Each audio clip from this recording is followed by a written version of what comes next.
आज की कहानी है सास और बहू की, जिसमें सास का मानना था कि बहू नमक की तरह होती है। तो चलिए कहानी को शुरू करते हैं। एक लड़की थी रेवा, जिसकी शादी बहुत ही अच्छे परिवार में हुई थी और बहुत ही खुशहाल जिंदगी को जी रही थी।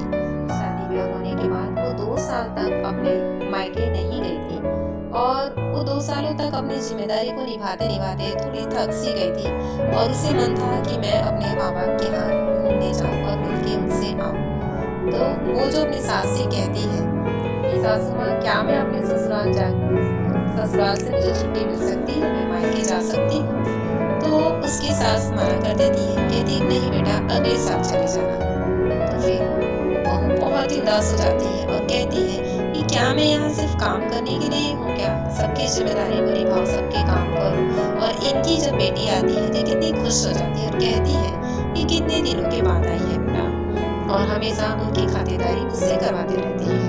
और आज अगर मैंने कहा कि मुझे अपने मायके जाना है तो मना कर दिया। क्या मैं सिर्फ यहाँ काम करने के लिए हूँ? इन लोगों के लिए मैं कुछ भी नहीं हूँ। इन लोग मेरे बारे में कुछ सोचते ही नहीं है। ये सारी बातें सोच सोच के बहुत परेशान और दुखी हो रही थी। और फिर रात में जब उसके पति आते हैं तो अपने पति से भी गुस्सा रहती है और कहती है कि क्या मैं अपने मायके नहीं जा सकती हूँ? मम्मी मुझे मना कर दी मायके जाने के लिए, 2 साल हो गए मुझे भी मन करता है अपने मायके जाने का। तो फिर वो कहता है ठीक है, मैं मम्मी से बात करूँगा। और तभी दूसरे दिन उसकी ननद आती है और कहती है कि भाभी मैं आ गई हूँ, आप क्या कर रही है? तो फिर वो बोलती है कि हाँ आ गई आप दीदी, कैसी है? ठीक है, सब हाल समाचार पूछती है, नाश्ता पानी सब कराती है और कहती है कि मैं खाना भी बना देती हूँ। तो कहती है कि नहीं भाभी बैठिए, मैं आपसे बात करने के लिए मिलने के लिए आई हूँ, खाना तो बनता ही रहेगा, मुझे खाना नहीं खाना है, मैं 2 घंटे बाद चली जाऊँगी। मेरे पति सासू माँ को हॉस्पिटल लेके गए हैं दिखाने के लिए, तो फिर मैं अकेली थी तो आ गई मिलने के लिए। तो बोलती नहीं मैं बना देती हूँ। फिर सासू माँ कहती है कि नहीं बेटा तुम बात करो, अपनी ननद भाभी दोनों बातें करो, मैं खाना बनाती हूँ। फिर बहू कहती है कि नहीं मम्मी मैं ही खाना बनाती हूँ, आप दोनों बातें करो। फिर बाद में ननद कहती है कि नहीं चलिए आप बनाते रहिएगा, मैं बातें करती रहूंगी साथ में, हंसते बोलते जल्दी खाना बन जाएगा। फिर दोनों ऐसे ही बातें करते करते बनाते खाते सब कुछ होता है। फिर उसकी ननद जो चली जाती है। दूसरे दिन एक पड़ोसी आती है, आंटी जो होती है वो उसके सासू माँ की दोस्त रहती है और बातें करती है और कहती है बात करते करते कि अच्छा बताओ कि तुम्हारी नजर में बेटी और बहू में क्या फर्क है?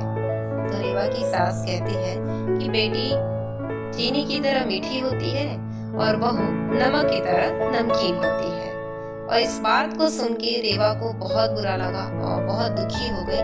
कहती है अपने मन ही मन सोचती है कि माँ जी मेरे बारे में ऐसा कैसे सोच सकती है, मैं इनकी इतनी सेवा करती हूँ, इतना सब कुछ काम करती हूँ, फिर भी मम्मी मुझे ऐसा कह रही है कि मैं नमकीन हूँ, मैं नमक की तरह हूँ। बहुत दुखी हो जाती है और इसी तरह हमेशा दुखी रहने लगती है। फिर कुछ दिन तक उसकी सास देखती और कहती है कि आखिर तुझे क्या हुआ है बेटा, और बिठा के पूछती है कि तुम्हें क्या हुआ है, क्यों उदास रहने लगी हो? तो फिर वो कहती है कुछ नहीं माँ जी, कुछ नहीं हुआ है। फिर बाद में उसकी सास कहती है कि नहीं तू बता कि क्या हुआ है, तो क्यों उदास है?